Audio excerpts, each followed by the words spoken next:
Hey, y'all, welcome to the Common Good Podcast. Rob, checking my new birthday watch. 14th of July. Are you a watch guy? Are you? Got a watch for my Yeah. birthday, for my There you go. kids. Yeah. Oh, Yeah, is they it know I like never. is it a fancy one? Is it Rolex or something? It's a fancy brand. It's like an upper end brand, and there were 350 of these watches made. Oh, It's related to a guitar brand that works with of course. called Martin Guitars, a place you're familiar Yep. with the parking lot. Um, I've had a cigar at the little picnic table in the yard. Yeah, so very, very nice gift. A little guitar homage, and Nice. yeah, really nice. That's So great. I've been wearing an Apple Watch the last couple of years, Right. I don't know, 10 something, Yeah. and now I've got this one, and I can tell my wrist swells up some parts of the day, and the watch is looser. And Yeah. didn't know that was going I've on. got some friends that are like real watch guys. Like that's a whole Oh, thing. You uh-huh. know, that's Yeah. like that's not my thing, but that No. is a thing that's out there. Yes, and I don't know if you'd have to be into it if to get into the YouTube world of it, but it is Mm. significant. The YouTube people around watches is bonkers. So Yeah. yeah, yep. Yep. I see those people, and I know those folks. that Whenever do we're watching Antiques Roadshow. Are you an Antiques Roadshow watcher, that. Doug? Never No. once, never seen it. Oh, well, you're missing out. Whenever we're watching Antiques Roadshow, and the Rolexes, you get these guys like that were in Vietnam and bought a Rolex for $600 back in the day, and it's now worth a $500,000. Wow, Well done, really? guys. Oh yeah. Wow, they're Oh worth that yeah. much. There's I mean, not all of them. our little shopping mall up here next to us. Mm-hmm. The first indoor shopping mall in America. Indoor shopping malls were innovated right here, just across the highway from where I am. So it's been there a long time, 1955, the indoor mall. And it's kind of come and gone with its different styles. Then they built a fancy mall across a road from it called the Galleria, which just sounds fancy. Then our mall fell into great. It was really empty. There was the Apple store moved in, whatever, 15 years ago or something. It kind of was supposed to help. And then a Dave and Buster's, and then a movie theater. They're trying. They've turned this thing around into high end stuff. Rolex dealer, some other fancy watch brand I've never heard Wow. of, Tovas leather boots and leather gear. I haven't been in there in a year and a half or They have like two. a Gucci store. Yes, all of that. And the Yeah. flooring's been changed, the lighting, it's like this marble. Is this like so? Okay? I have two questions. One, does it still have a food court? Yes, And does the food court very include small. like, uh, I mean, is it high end stuff as well, or is it like Well, it that feels, Japanese place that's giving you like the samples of the bourbon chicken? of course, there's one of those. Yeah, there's one of those, and there's like some green salad Yeah, place, and and probably a yogurt, a frozen yogurt by the pound kind of mm-hmm. place. Yeah, I'm sure there's one of those, and there's Okay, and the always like second, the steak sandwich for the great steak place or something, like a Philly cheesesteak kind of joint. I don't know, oh, yeah. but And they're second question, moving, and now there's a did the big mall fancy walk? grocery store connected to it, and Oh, and did the do the mall walkers still walk? I haven't. You get there early in the I morning don't and you know. see the I mall. don't know. Oh, I was turned around by the advent of this fancy mall, which to yeah, our theme for today, it's a yeah. reminder. Things don't stay the way they were. Nope.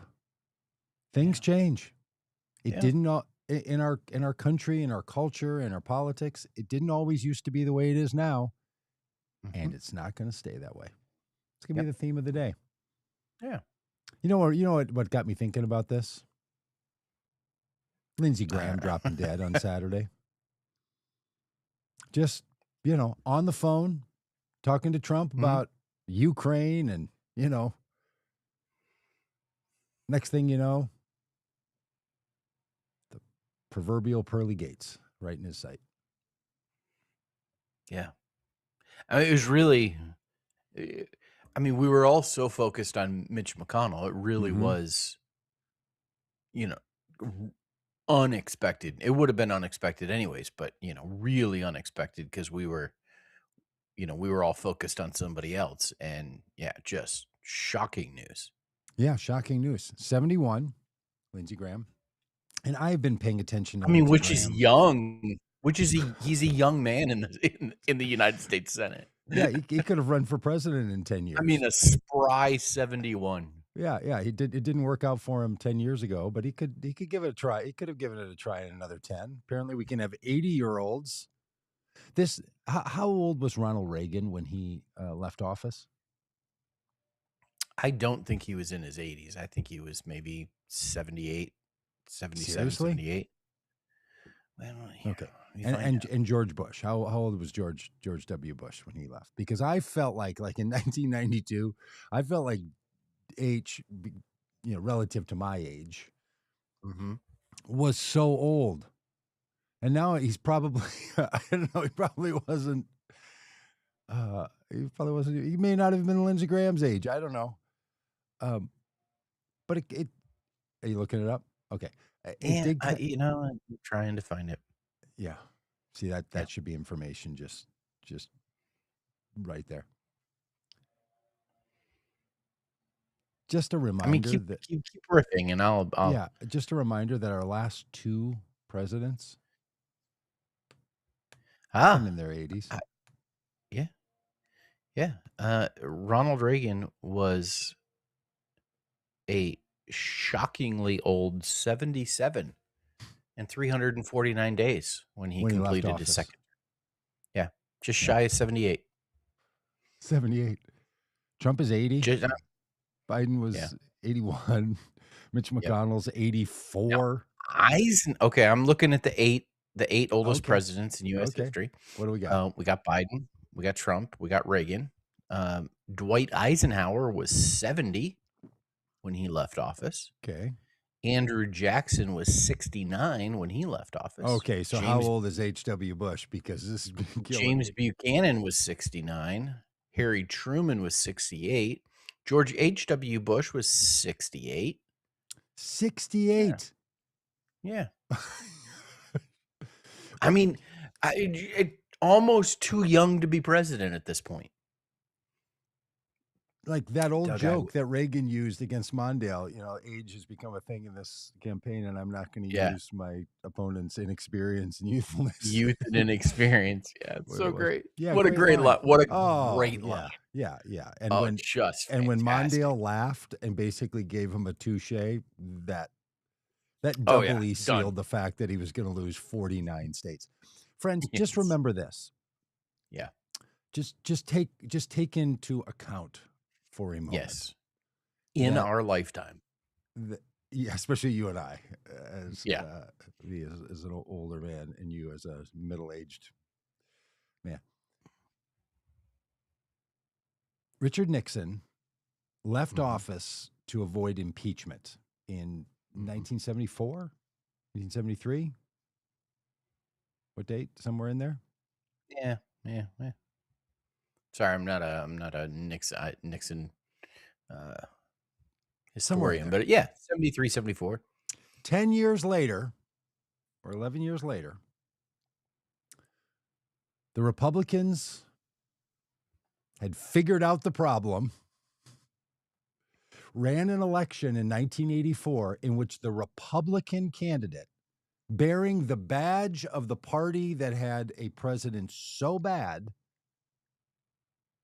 that he left office to avoid impeachment, and a phrase that I cannot wait to use was uttered, "This national nightmare is finally over." 10 years later, Ronald Reagan, in the Electoral College,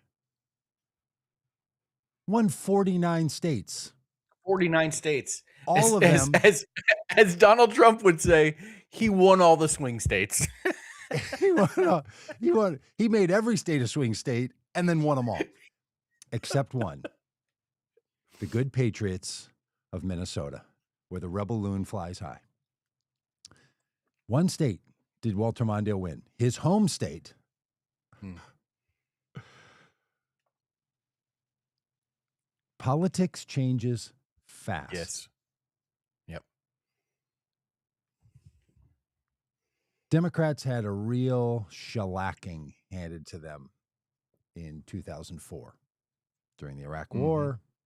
John Kerry was the candidate. Didn't go well. Shouldn't have gone well. They ran a bad campaign. And then 2008, Barack Obama came in and just tore it up. And 8 years later, the country said Trump. These things change, friends. It's going to be okay. Not everyone's going to be okay, but the time is ticking, and the ticker doesn't have a lot left in it.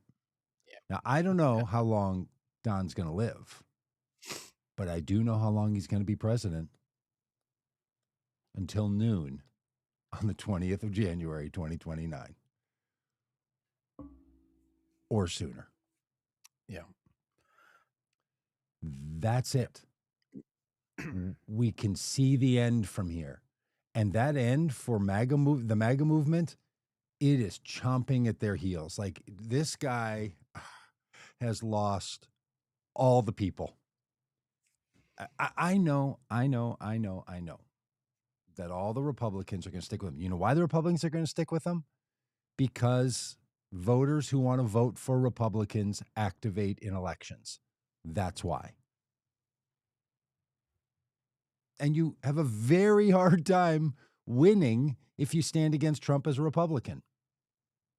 So we need to make all those Republicans sit in their own corner, devour each other up, and move on as a country. And it is coming. Do you know a guy? There was a book out big in the emerging church world. So back in the late 90s, early 2000s. Are you about to cite one of your own books? Because that would be amazing. I can't remember the name of it. Maybe it was A Christianity Worth Believing by Doug Pagitt. It was a philosophy of science book. Fish. Somebody Fish was the author. And he was talking about postmodern shifts and lots of stuff that was interesting to me at the time. But one of the points that he made in the book, speaking about science and development in science, he said,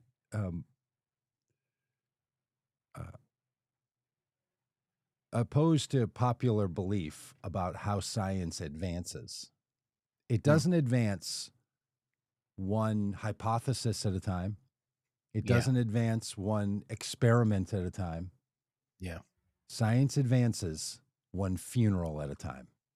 He said, when the people with the power who are telling everybody else what we have to think and believe die, then science changes. Yeah. It was profound. That reminds me of one of the favorite things one of my mentors used to say. Dr. Rembert Bird Carter, just amazing man. Wow. And what a name. Say that name again. Oh, yeah. Dr. Rembert Bird Carter. Ooh. Yeah.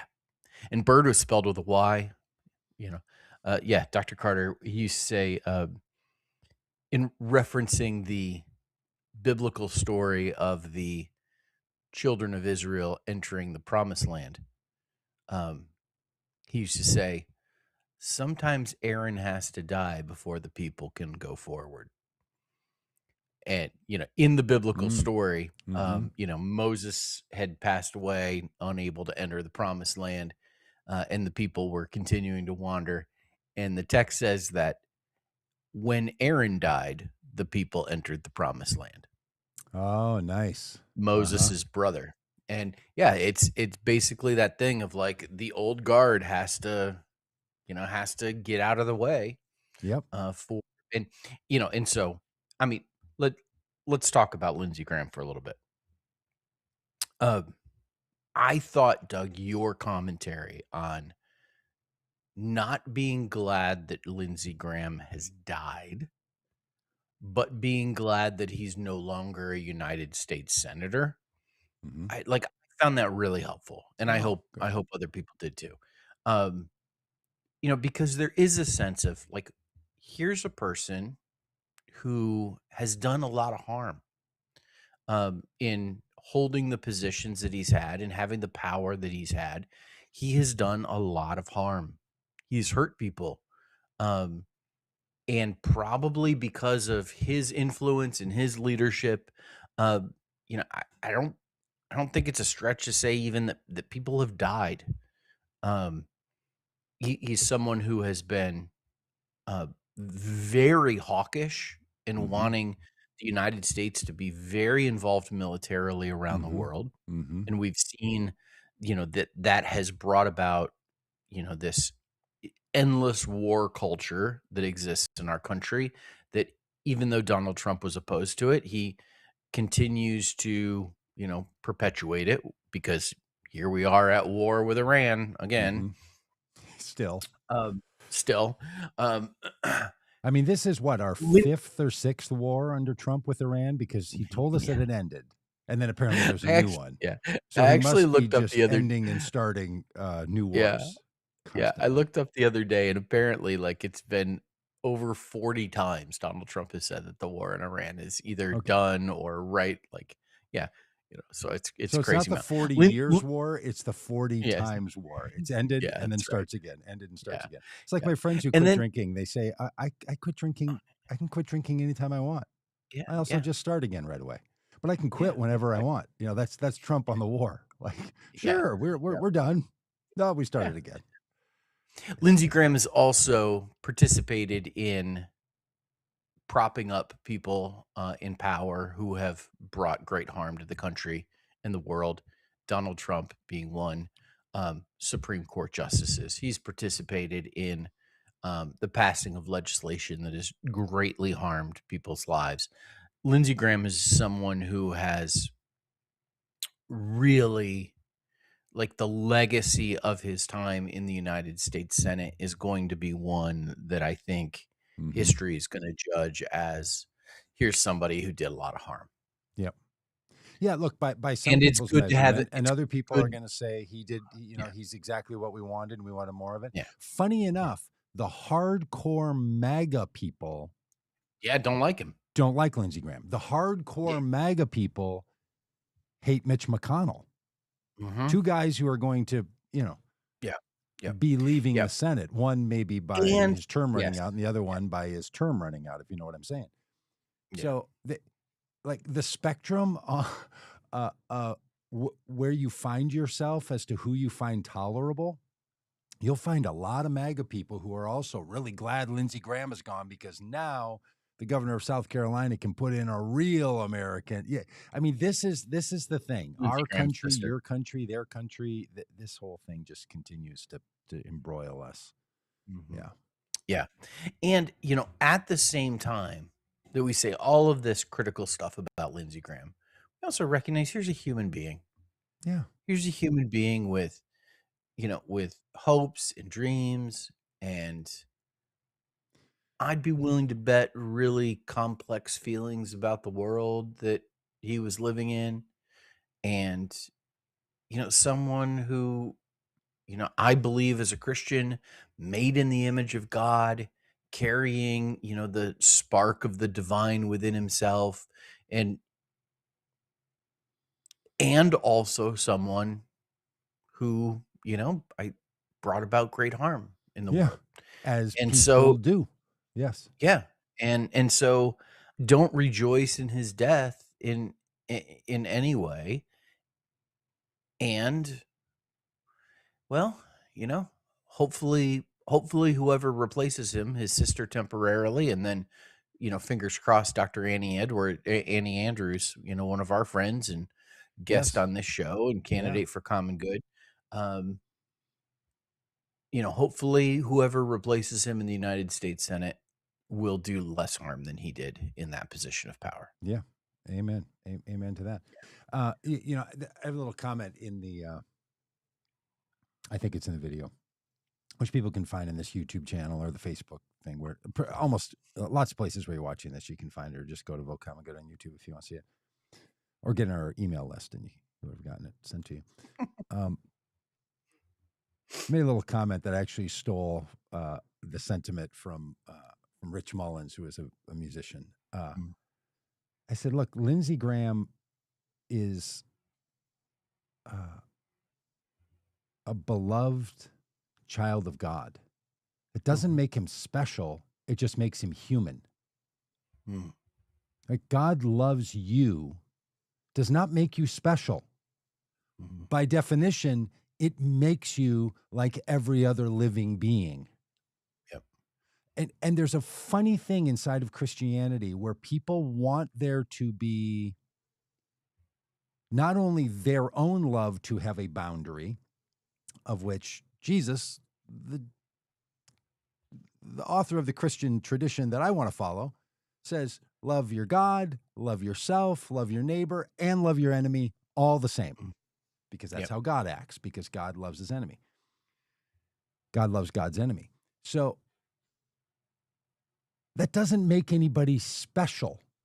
And it's funny how people are like, on that video, they would say things like, well, isn't this like, hate the sin and love the sinner? And I'm like, it's literally the opposite of that. It is the, there should be no boundary to your love, and there should be no boundary to you opposing people who you love when they're trying to do things that harm.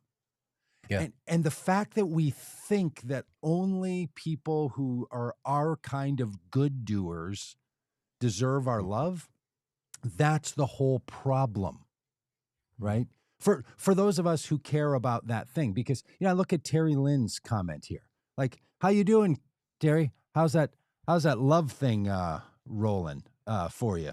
Little Mike Nielsen. How you doing there, pal? With your comments here, because you can roll through life. And man, I'll tell you, Rob, we sent that email out and lots of comments in all the places where the video went up. People are like, oh, Lindsey Graham was a dirtbag. I mean, just like some of them were so funny. I had to read them out loud to Shelley because they were just cracking me up. And I get it if it's just, I don't know, the professional wrestling level of yelling at the world. But on a more serious note, it doesn't do us any good to love people who don't have and use power for good. And it does us nothing good to hate people who don't use power for good. It only does us good to collaborate with people who use power for good. That's your own affections or lack of affections should not be your primary concern, which is, I think, the thing about the Christian tradition, and many people find this in other traditions as well, that's freeing. You don't have to worry about who you should love. Don't worry about it, because you just love everybody.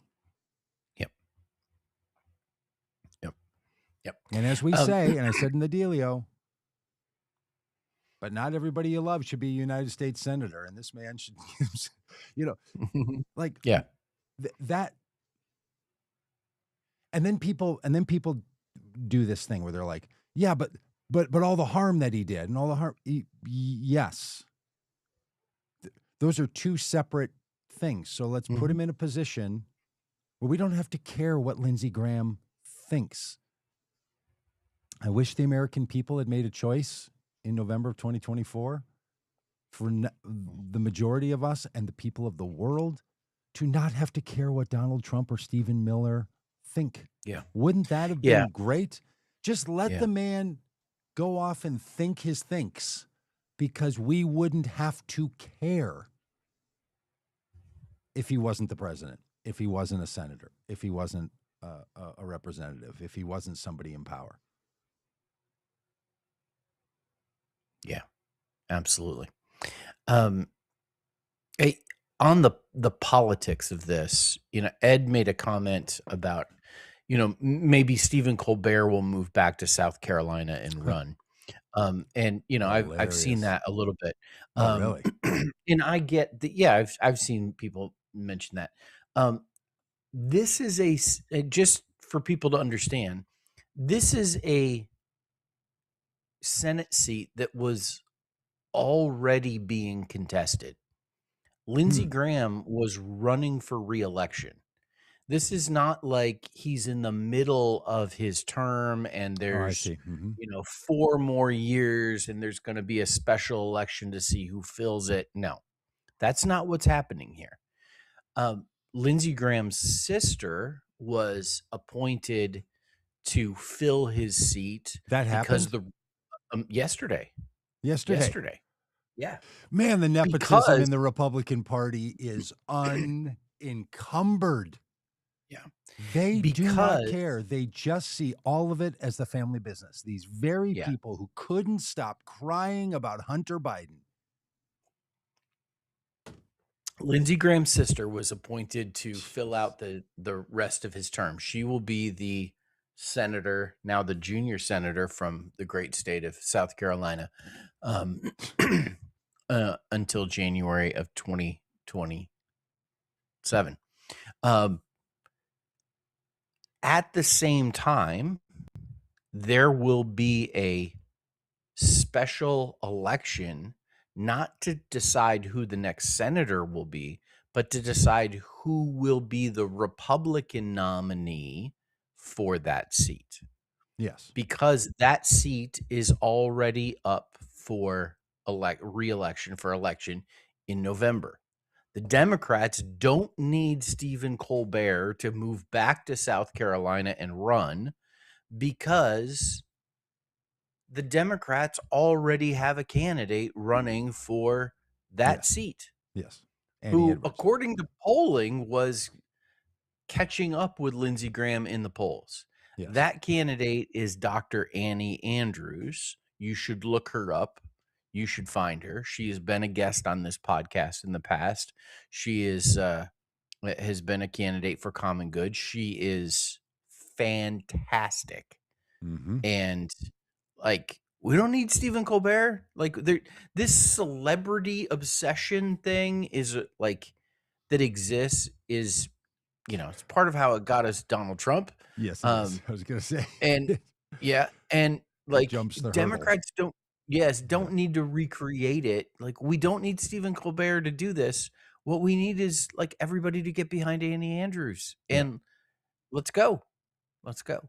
That's great. That's a great point. Yeah. Yeah. All right. All right. Okay, Are we done enough with talking about Lindsey are Graham. we done with old Lindsey Graham and the pending? Yeah. Now, Doug, I want to ask you a question. Pray tell. Is the picture AI generated or somehow photoshopped? No, I think it really is Mitch. You were talking about Mitch McConnell sitting with his wife with the newspaper. Yeah. Yeah. No, if they were going to do such a thing, they would have made a better version than that. The man's alive. Did he look better than you expected? I had no expectations about how an 84-year-old man in the hospital looks. Yeah, could not care any less. At some point, somebody had a great comment, which was something like, when an infirmed Republican, can still hold their Senate seat, it tells us a lot about the nature of the Republican Party, which I think is pretty true and pretty accurate. Yeah, look, in my view, Mitch McConnell is alive. Mitch McConnell is not running for re-election. He, too, is not going to be a senator. Graham Plattner is not going to be a senator. Yay. Now, I've already forgotten the name of the guy who's not going to be the governor of California. Gavin Newsom? No. The guy who was running, yeah. And Gavin Newsom is not going to be the governor. No, the congressman who was running had to drop out of the race because of his own sexual misconduct. Yeah. Yep. every once in a while you have a chance to sort of reset. And there's some really great candidates running. Robb Ryerse, he's one of them. Annie Andrews is one of them. There's people all over the country who are great folks that should be elected to these seats. Things don't stay the way they are. And I'll say to those who want the politics to be the way I hope that they are, that the crassness and the crude behavior and the crude languaging and all just the profanity and grotesqueness of people that pop onto our live streams and say stuff. And you could say, oh, that's just because people are on the internet and they say, no. These people, I mean, they do it all the time. But I'll tell you, I know people in my life who see politics the way I do, who really struggle with how much they despise the people in political power. Yeah. And it's very hard to separate that from the people that, from the person. It is hard. And I am in no way suggesting we do this to let somebody off the hook, to minimize the impact. It's just don't spend your time and energy there. It erodes you. It erodes your care. It's a fake high, right? It's a sugar boost when you're really tired, right? It's, hey, let me grab a donut and sort of, perk up in the middle of the day, because you hit your system with a little bit of sugar and some fat. It's pretty great, and you get a little boost. But that's not how your system is designed to work. And all of the rage, and frankly, Democrats, all the constancy of the Republicans will always be the people in power because they've cheated the system. Like, I don't know, at some point, we just have to stop with the system is rigged and the system is broken and just win elections, for the love. Because simultaneously we complain about the guy who says that the election was stolen, and then we all kick into the elections were rigged and were stolen, and we're not going to get a fair crack. And I just, it makes my brain just okay. Speaking of which, let's talk about Doug, you've heard the news that Donald Trump is going to give an address to the nation on Thursday evening. Have you heard this news? I heard that he's going to be blabbing again. Yeah.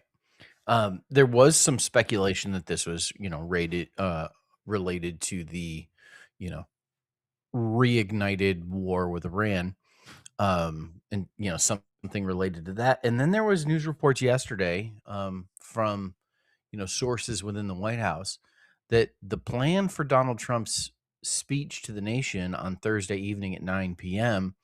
is that he is going to announce that there has been definitive evidence uncovered showing that the 2020 election was interfered with by foreign elements, which the most significant upshot of which is that in the state of Georgia, the two elected senators elected in Georgia in the 2020 election, Senator Warnock and Senator Ossoff, are both illegitimately elected as the result of election interference and chicanery. And Donald Trump is going to announce that the two senators from Georgia should not be United States senators. Awesome. Do you know who's going to care? No one. No one. I mean, this is how far our presidency has devolved. Everybody just calculates in that Donald Trump is going to write things, say things, and make statements of things that have no relevance and are not related to the truth. So people don't care. I mean, at like every level, like internationally, investors, nobody cares what he says. There was an election that a big investigation went into and showed that foreign adversaries to the United States did work toward an outcome in a presidential election. And it was Russia, pulling for Donald Trump. There was a whole investigation. There's a whole Mueller report on this. Yeah. And nobody cares. Nobody in the think country actually cared that Russia was involved in getting Donald Trump elected. Donald Trump coming out and saying that some country, maybe it was Venezuela, maybe it was China, maybe it was satellites. Nobody's going to care because these are the babblings of a madman.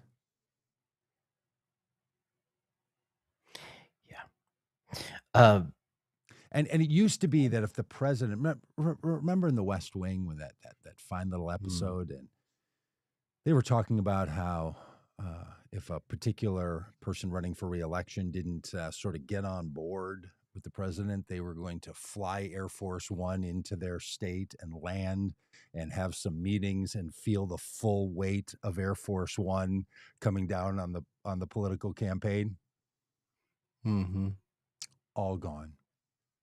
Yeah. Donald Trump spends his time calling in to low-rate television shows and podcasts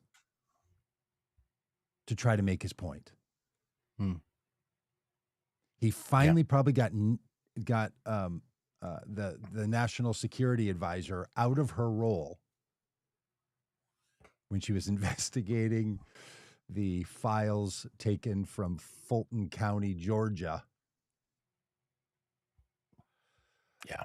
Oh, I mean, the other amusing thing about it's just this absurd. is Should we live stream it? Should we put it on and then sit over here like the Muppets and talk? I have like Statler and Waldorf. I have thought about that, but I have a speaking engagement on Thursday evening. That good for you. Yeah. There's an anti-ice vigil that is happening in Fort Smith, Arkansas, that I'm going to be at and speaking at.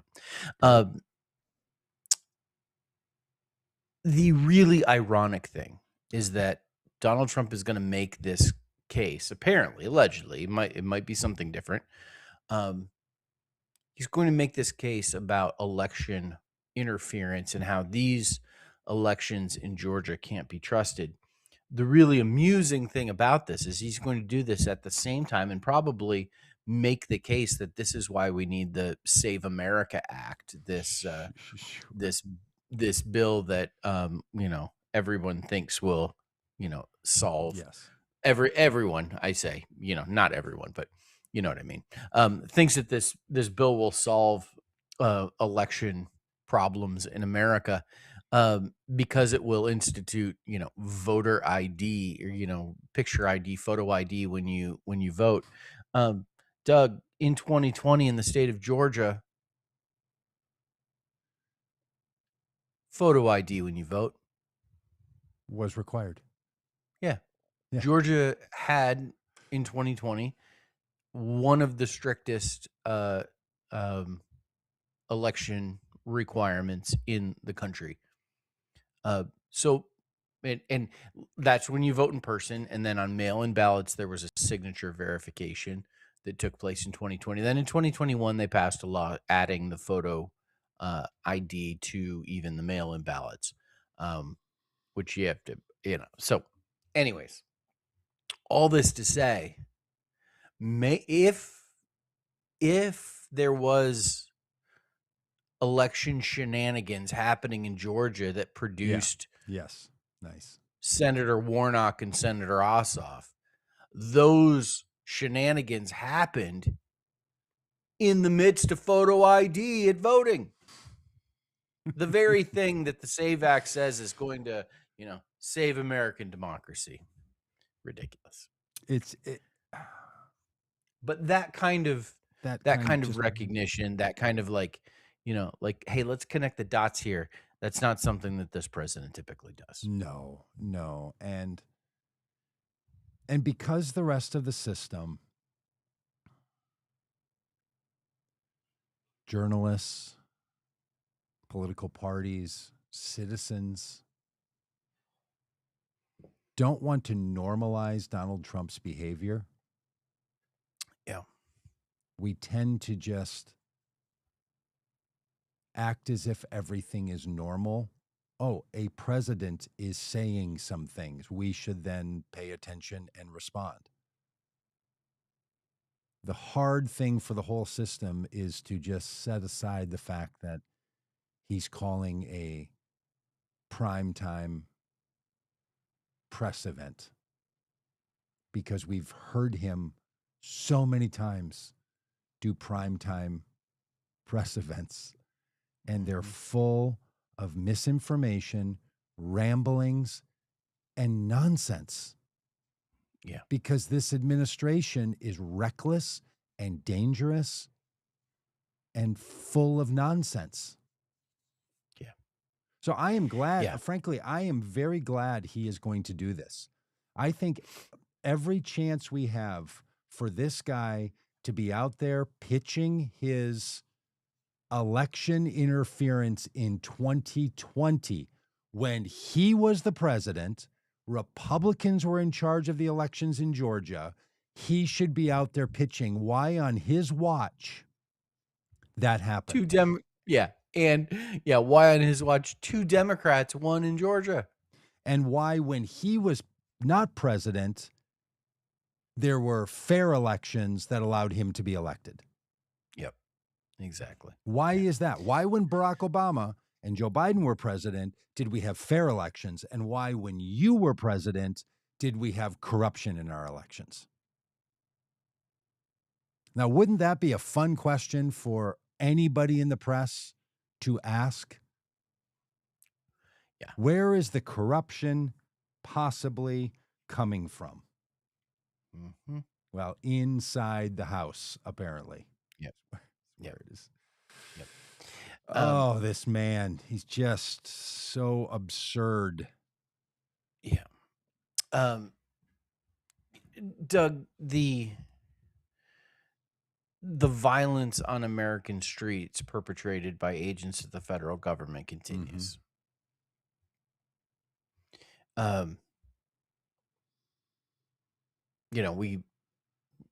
We know now that in Houston a week ago, ICE agents shot and killed a man,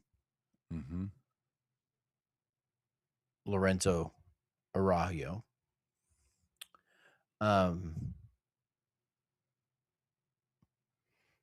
We know that yesterday in Bidford, Maine, ICE agents shot and killed a man,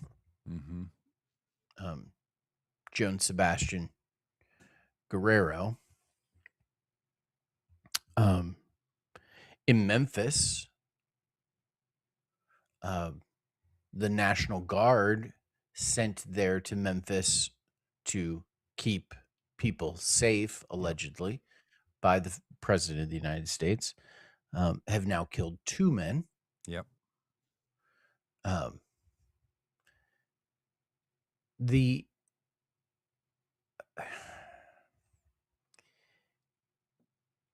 At what point are we going to finally say, hey, the federal government is killing people in our streets, and it's not okay? Yeah.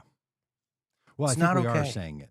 And it's being said all over the country. I know there's been people have lost their roles and their jobs over this stuff. And the full measure of justice has not yet come for all the misdeeds. But the American people hate the idea that federal agents are shooting and killing people. Republicans hate it. Independents hate it. Democrats probably mostly hate it. It is terrible. Yeah. And I want to just, make an observation that you can go back and look at, and I've got the Wikipedia page pulled up. You can go back and look. There's pretty consistently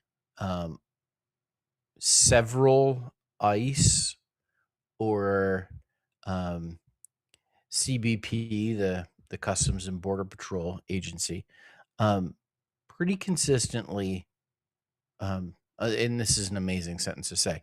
There's pretty consistently several shootings per month happening in the United States. Police shootings, you mean? Law enforcement No, shootings? shootings by ICE agents or ICE agents. CBP Okay. agents. Uh-huh. And then from February until June 15th, there's only one that happens in April. Mm. There's a long break. And then June 15th, there's a shooting. June 16th, July 1st, July 7th, July 13th. And we're back at the rate where the shootings were happening before, very frequently. Yep. Do you know what was happening between February 22nd and June 15th? I do. There was some national public awareness around masked federal agents shooting Americans dead in And their there car was, and on the ground. and as a part of that, there was a pretty significant legislative fight over the ICE budget. Mm. It was almost as if it's like, hey guys, dial it back until we get our budget. Do you know when the budget was passed? The $70 billion budget that funds ICE through the rest of Donald Trump's term as president? Oh, I hope it was that, like one of those dates. It was on June 9th, signed into law a couple of days later, and a couple of days after that, the shootings resume.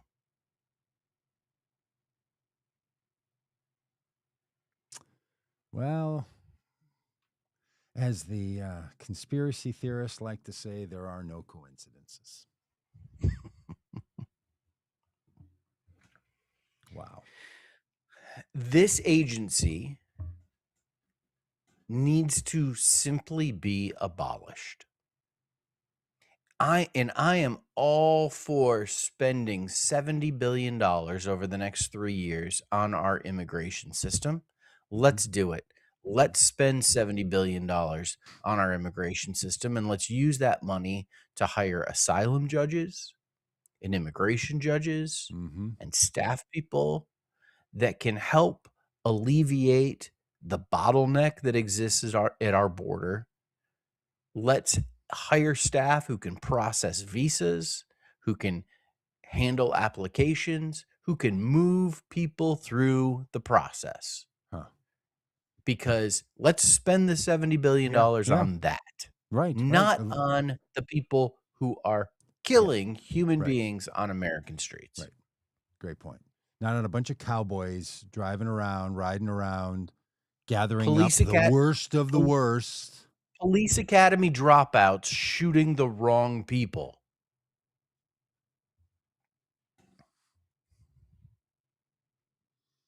I'd like to just comment on Ken's post here. Here's what Ken Snowden writes. Doug's got the Alan Alda look going. I get that a lot, especially from Korean women, by the way. Oh. Trump saved the U.S. from left woke DEI idiot ideology. Same crap the UK, Australia, and Canada are going through. Countries overseas have had enough of this censorship, crime, and chaos. Serious question, Ken. Has there ever been an administration that has censored the American people more than this one? People losing their jobs because they said something about another citizen being killed by another citizen. Government agents being told that they cannot speak about federal agents killing American citizens. So you have Charlie Kirk's murder becomes something that comedians can't joke about. People working at their own private businesses can't put social media posts up about. Putting out a hit list on people who oppose the government. The censorship in the Trump administration is so un-American. Crime under the Trump administration higher than ever. The crime of the Trump administration, unprecedented. And the sheer chaos from immigration to tariffs to international places to American city streets. I mean, look, I get it. You may want to say Democrats, somebody said in the comments earlier, the worst Democrat, the best Democrat's still better than the worst Republican, blah, blah, blah, and that the left wokies ruined America. Really? Okay, again, 4 years of Trump, America's terrible after 4 years of Biden, 2 years of Trump, and it's not better yet? What? If you don't want censorship, crime, and chaos, and nice alliteration, give you extra points for that. Yeah, I Is kinda this like that. really the is anybody in MAGA woke in MAGA anti-wokey world really going to make the argument that there's less censorship because some barista told you to use they pronouns? You think that's the same as the government shutting down entire agencies meant to protect censorship against censorship? Yeah. Or It's just yes, insane. or the federal government subpoenaing and charging reporters who report on things that they don't like. Google it, Doug. Google it. Ken just says Google it. Yeah, Google Google what it. woke means. Well, Google it. Google it. I've done my own research on this.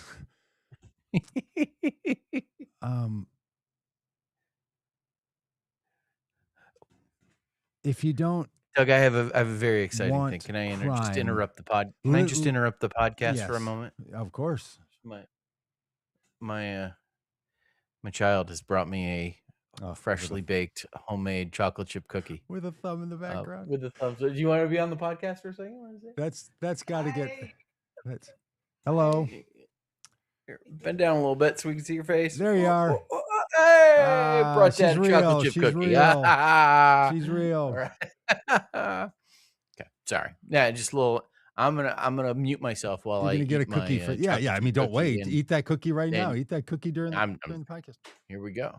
If you don't want crime in America, don't elect a felon to be the president.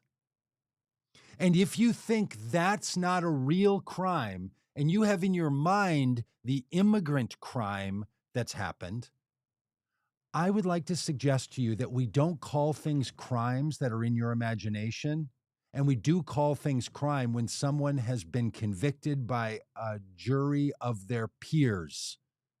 Now, you might join the rest of us and say that the justice system doesn't always act in fair and equitable ways. Do you know who can't make the argument that our judicial system is not equitable? Billionaire white guys.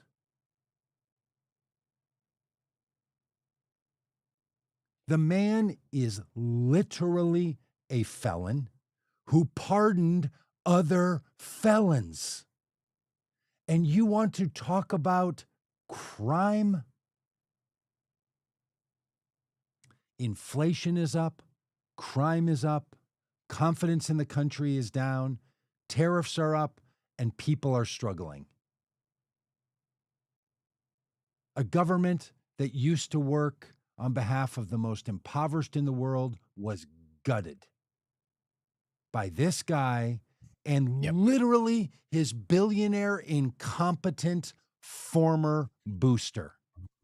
Yep. And let me just finish this thought, because the things we are saying right now, the things I am saying, the things Rob is saying, this is what every person who used to work for Trump or was part of helping Trump get elected and then Trump turned on them also says. All of them. His former chief of staff, his former campaign partners, people that went out on the road for him to get him elected have said, why did this turn into a crypto crime presidency that cares about nothing other than enriching itself and taking from the American people? That is what the boosters of this guy are saying. So, friends, I know that people are going to write on there, you're a fucking idiot and you're a moron, because that's the only thing they have to say. And the very thing they'll say about us now is this long, long, long growing list of people who now think the way we do. Yeah. And let me tell you this story about one. On Saturday, I was at a voter registration drive that was taking place in Rogers, Arkansas, close to the very first ever Walmart store number one. Not directly in their parking lot, but in the parking lot of an adjacent restaurant that allowed us to use that space. During the course of that voter registration, there was a large white pickup truck that pulled in rather aggressively. And, when you do this kind of stuff in the public, and Doug, you know this, that, you see a large pickup truck pull Yeah. in kind of aggressively, and, you've got some stereotypes and some sense of like, oh, I'm not quite sure how this is going to go. Right. Right. We've done enough. We've done enough of this stuff. Been around. This wasn't a Prius pulling in. An older gentleman got out of the pickup truck and he started walking towards us. And he said, I want to change my party registration. And the lady who was the lead organizer of this event kind of walked up to him and said, oh, yeah, we can help you with that. You can do that. And he said, yeah, I've been a Republican. I want to be a Democrat. And he sat down and, filled out the forms, which are ridiculously too complicated. When he got done, he took a form for his wife that he was going to take home with him for his wife to fill out. I spent a couple of minutes talking. Campaign events, you guys have the forms for people to fill out. This was not a campaign event. This was a voter registration event. Oh, it was a registration. It was. Event. Okay. Yep. And so I spent a couple of minutes talking with Dennis after he finished filling out his form. Took my picture with him, and he was like, "Oh, don't put that on Facebook." So I haven't shared the picture. It's just on my phone. But Dennis told me that he lives in Pea Ridge, Arkansas, which is not a big city. This is it might have folk. A branding problem for a area that wants people to move to it. Yeah, this is country folk living in Pea Ridge, and I mean national. There's a major Civil War battle that happened in Pea Ridge, Arkansas. And there's a museum there. But anyways, Dennis, older white man driving a pickup truck, says to me, he's a lifelong Republican. He voted for Donald Trump 3 times. And he said, I said, well, what happened? And he couldn't really pinpoint one thing. He just started kind of like, I mean, the war and how much everything costs. And then finally, just kind of almost exasperated, he's just like, I'm just sick of all of it. Just tired of all of it. And his response, I mean, I don't know about you, but I am sick of this shit. I'm sick of it. Can't he just behave like a normal human? Okay, go on. Dennis was echoing Megyn Kelly for sure. And but so upset with Donald Trump and what he has done to our country that Dennis's response is not, well, I'm going to vote for a different kind of Republican. Yeah. Dennis's response was not, well, I'm just going to sit this out and wait until there's, a better alternative. Dennis's response was to pull into a parking lot on a Saturday afternoon where the weather, where it was 100 degrees. Nice. sit and fill out a form simply so he could change his party affiliation. Doug, primaries are over here in Arkansas. You don't have to I see. Mm-hmm. like be a Democrat, like to vote for a Democrat. But he is so sick and tired of this president and this Yeah. administration Yes. that he is willing to change his political party. That was his, kind of, standing on the desk moment saying, I got to do this. Yeah. And Doug, I think it's really important for all of us to remember, nothing but welcome for Dennis. That's right. Welcome home, Dennis. I shook his hand, asked for his vote, welcomed him. Yeah, he's voted for Donald Trump 3 times. Okay. But welcome. We're glad to have you, Dennis. Rob, as you know, that story, that thing, that there are thousands, tens of thousands, there's not just one, hundreds of thousands of Dennises all over the country that are just like, I can't do this anymore. Yep. And look, some of those people will be Lindsey Graham, who stood on the Senate floor and said, that's it, I'm done, after he watched Donald Trump send violent criminals to attack the United States House of Representatives and beat police officers. And then according to Donald Trump, who's now telling a story after Lindsey Graham is dead, according to Donald Trump, that afternoon, Lindsey Graham called Trump and said, I don't even know what I said there. Did I say that? Because I take that back if I said that. This is Trump on television the day of, within 24 hours of Lindsey Graham's death. So, and then became another booster of Trump. So people can recant their, I'm tired of this, I'm sick of it, but not everybody. Rob, I want to give a solid Bruce Springsteen quote whenever possible. Oh, 100%. And to enlist a good Bible passage in the common goodery. One of the more famous stories, which matches a series of other stories that are held inside the religious texts of Judaism and Christianity, is the story of Saul, a Pharisee of Pharisees, whose job it was to implement keeping the religious community in order. And if people were to violate religious law, he would go and arrest them, punish them, or even execute them. And so he had done that with someone named Stephen in Jerusalem, a Jewish convert to following Jesus, and was now proclaiming Jesus to be Lord. And there were lots of cultural reasons, political reasons, religious reasons. They wanted to keep the faith inside of a set of boundaries. That Saul was then making a move to go to another town called Damascus. And while, quote, on the road to Damascus, he had a vision, a voice, an encounter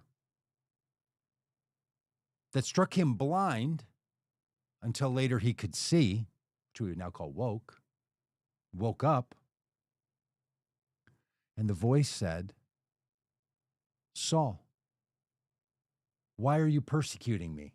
And he said, I don't even know who you are. And he said, the voice in the vision says, I am Jesus, the one that you are persecuting. Saul converts to the story of that Jesus. His name becomes Paul the Apostle, who got a city named after him right down the street from where I live right now. Saint Paul, the Apostle Paul, was the most rabid protector of the system until he wasn't. He ends up going and living with a tanner, a person whose job it was to tan hides. A Jew of good character and a religious leader would not be around, consort with people who were dealing with forbidden animals in the Jewish diet, including pigs, from which hides were coming, pig skin. He lived with the guy for a long time, a decade, and then came out as the Apostle Paul. You could almost say a guy was going from Pea Ridge, on the road from Pea Ridge, and something had happened in his mind. He had a vision. He saw things. He heard things. Reality became a little more in sight. And he said, how do I move in with the tanner? I mean, these metaphors exist because they are all the time. I don't know every tradition in the world. I know Christianity's religious tradition pretty well. Part of the reason I like the tradition, it's full of this stuff. Some people, God bless you, if you've only ever heard somebody retell the story in a way in which the divine is opposed to you and needed to kill his own son so that you could then be with him. I mean, that is so confusing. I don't know who would want into that story. Some rageful God that is so angry at you that he will kill his own son so that you can be with him because he loves you so much. I mean, this is a theology that's completely made up, by the way, completely made up. It's a version of atonement theory that is just from somebody who grew up with an alcoholic parent. I mean, there's real names, Augustine, Calvin, Luther. I mean, really disturbed people creating very disturbed theologies. But the text itself, it's full of stories of people who do the right thing and step into it and live into it. And so when these folks chide at you, chide at us, support Trump, give them a vision, let them hear a thing or two, give them some passion, and say to yourself, I wonder how far Damascus is from where you are right now.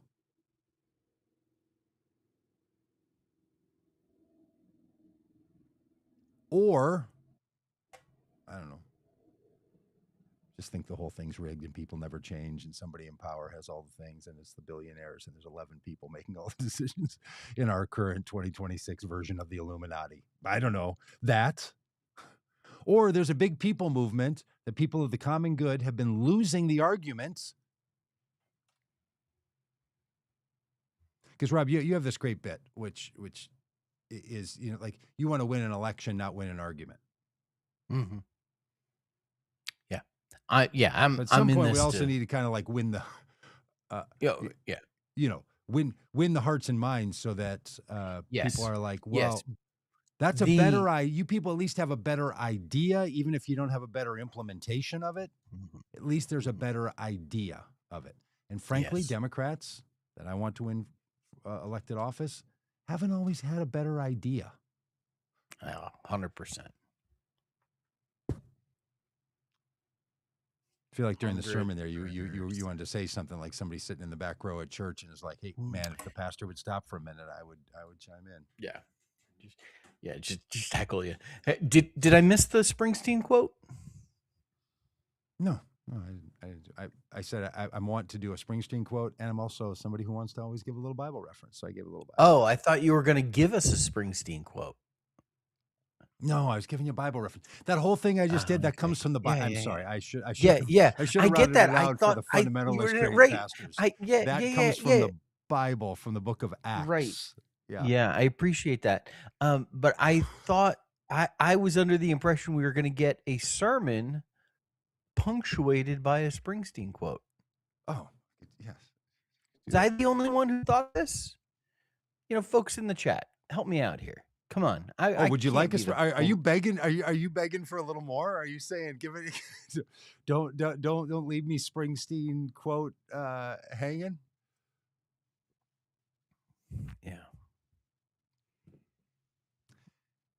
Should always remind us that the big story of faith that we're in is not just our family and our tribe. If we could just see each other as brothers in arms, we could love each other. The Hebrew text, which then is taken on as the Christian text in the book of Genesis. Yeah, I don't want to hear any of this until we get a Springsteen quote. Lynn and Alex are with me. A story probably best summed up in Bruce Springsteen's song, Here we go. Adam Raised a Cain. And the idea that Adam raised a Cain, that the Son of God, Adam, for whom Jesus becomes the second Adam, creating a family of faith that's open to all and not to some tribes. That Adam had a son. One was Cain, who killed the Son of God's other son, Abel. In the story, you got 4 big characters: Adam and Eve, Cain and Abel. One killed the other. 50% death rate among the Son of God's sons. 50% murderer rate. I mean, we haven't seen this kind of tragedy since the Trump kids took over the federal government and started using it for their own personal piggy bank. I don't want to wish upon them a Cain and Abel story, but boy, there's part of me that would find some real correlation there.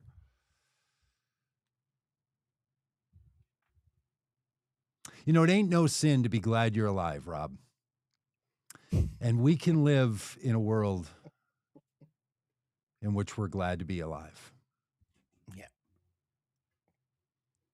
And we swore no surrender. And on this train, faith will be rewarded. I could just go on and on and on. Yeah.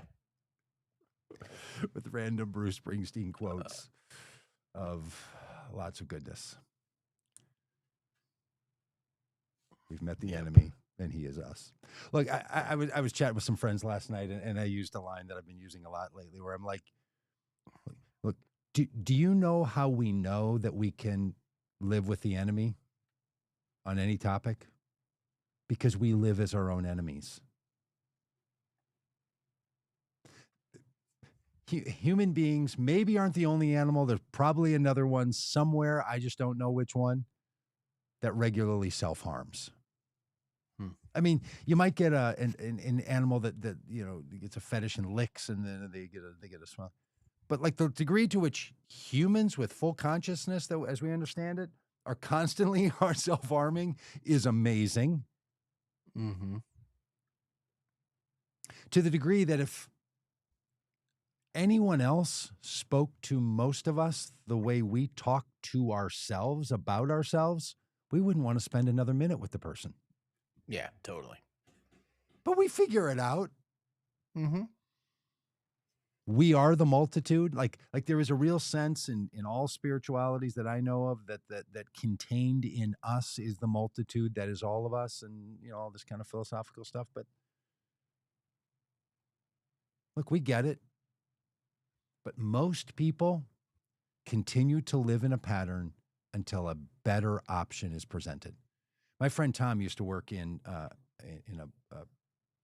drug rehabilitation system in a prison, in Lino Lakes Prison here in Minnesota. And he said the thing that he had to come to terms with and understand as a drug counselor was that for many people who use drugs in a way to satiate difficulty in their life, and it leads to hazard for them. That using drugs is not their worst choice. To them, it's seen as their current best choice. Yeah. So his job is not to show them how bad that choice is, because from their vantage point, that's still the best of all options. What he has to do is help them to see that there's a better other choice. I mean, this is to the heart of a lot of therapy. It's the heart of a lot of addiction recovery. Lots of things. Take this reality, spirituality, and I would say our politics. Most people, our friends in the chat here who write this stuff, or anywhere they write, our friends and family who say stuff like, well, who else am I going to vote for if not a Republican? Because, the wokes, they do this. They really, truly believe there is no better option. I mean, Rob, I know we get occasional people on here that are like, I just love the man. Okay, fair enough. Like, look, who are we to tell somebody who to love? Honey, love the one you're with or whatever. I don't care. But when people feel that conflicted, well, who else am I going to vote for? A Democrat? That's a real condition they're in. I don't know who else I would vote for. What other option do I have? That's stuckness.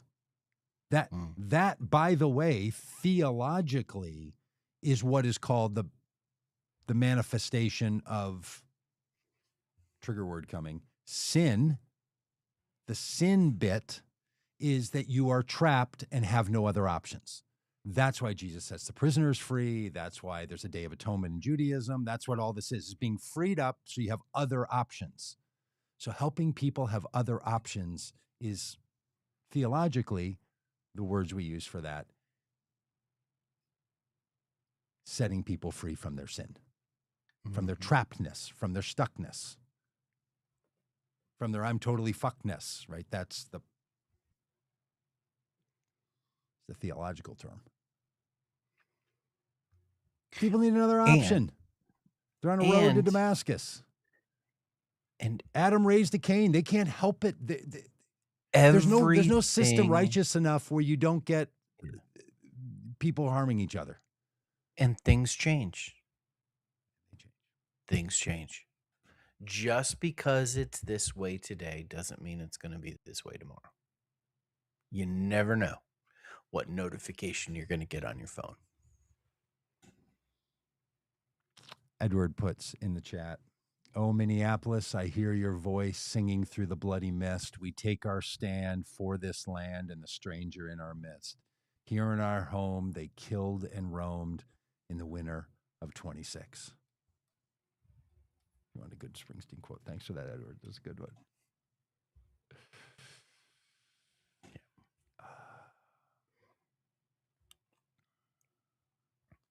Yeah. Science changes one death at a time. Politics change one election at a time. And there's a long time between them.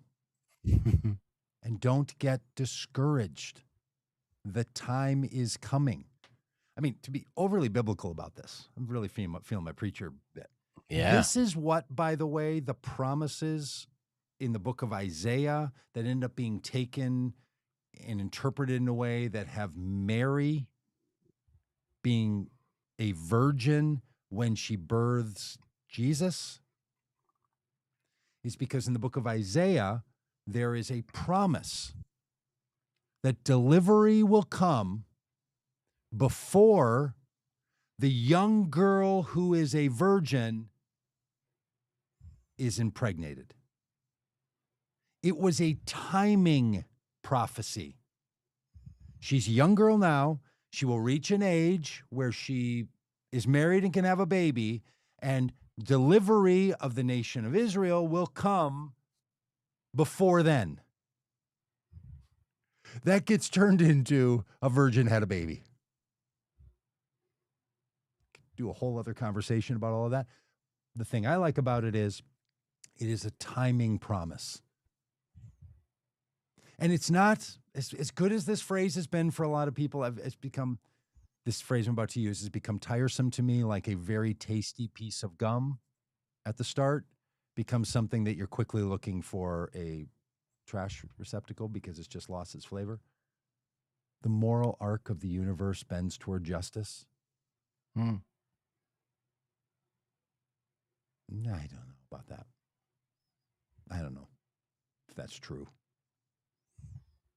I do think that sometimes delivery takes a while. There's going to be a little Pagitt born in the world Mm. on July 23rd. Scheduled. Excellent. It's not yet. It's like a week from tomorrow. 15th. Yeah, A week from something like that. 9 days. A week from Thursday. There's a date when the change is coming. There are dates And who knows coming, it? friends. And there's no guarantee it won't happen before then. It could happen before. It's likely not to happen after because it's going to be a C-section. Yep. Things can be complicated. Yeah. Yeah, everything's not promised. Everything's not guaranteed. It's still going to involve human action and human engagement. It's not set and settled, but there's a day coming. You know that old thing that the old preachers used to say in the world that I was in? It's Friday, but Sunday's coming.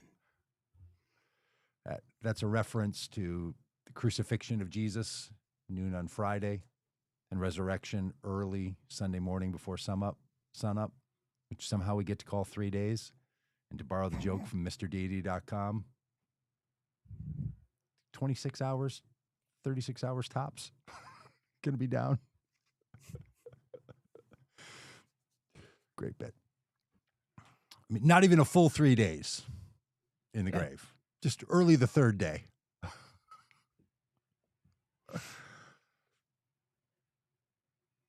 Sunday's coming. Yeah. Or better yet, someday is a coming. Yeah. November 3rd, or maybe sooner. Or maybe sooner. Mm-hmm. Or we the people will keep making choices like we did before. And what moves the we? I think we do. Mm.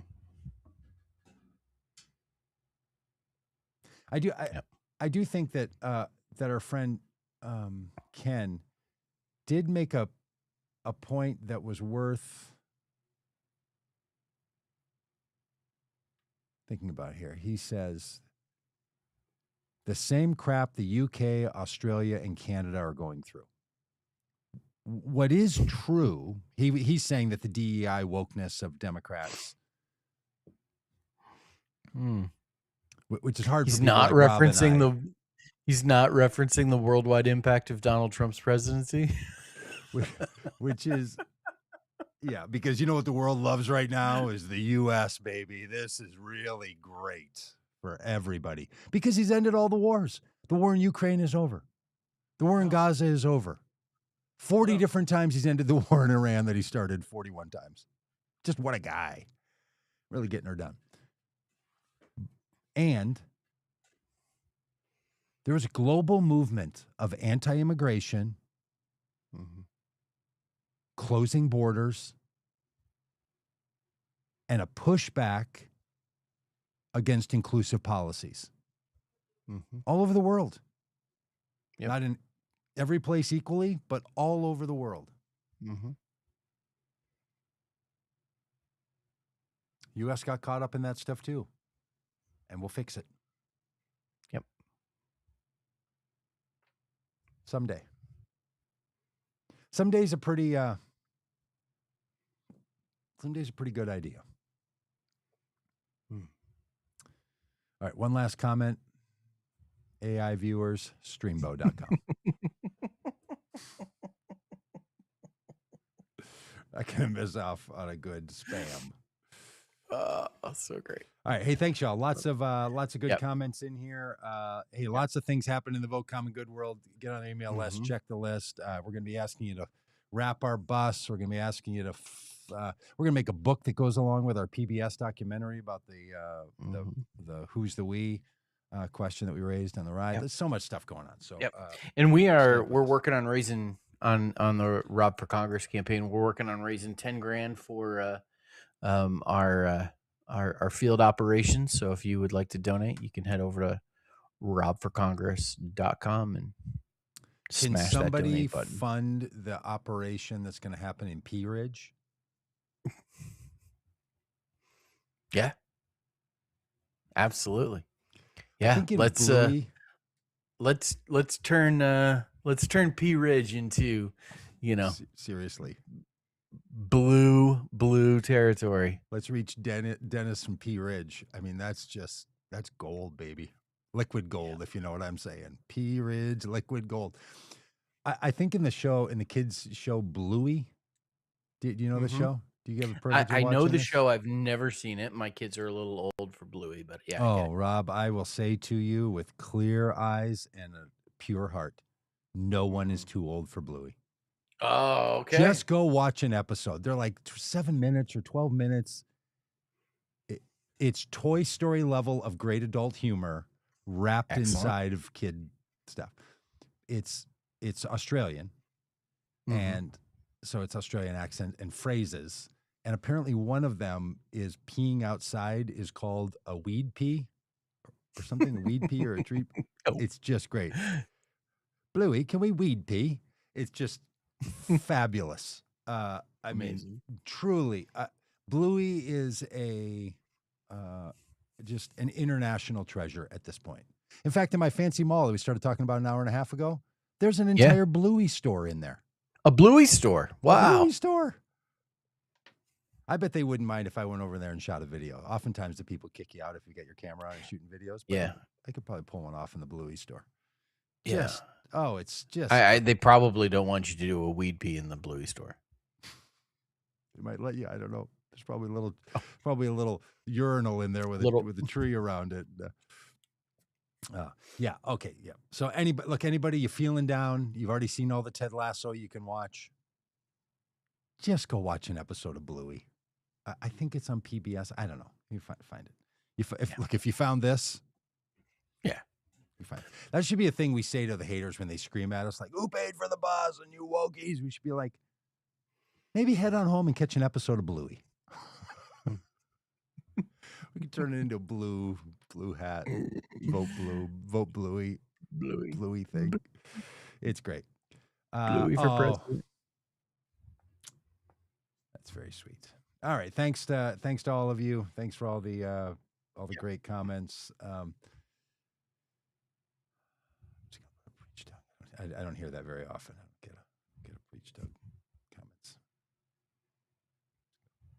Permanent. What if you can put up permanent comments on the screen? There's got to be a way to put it there. Just leave it up there. All right. Talk to you later.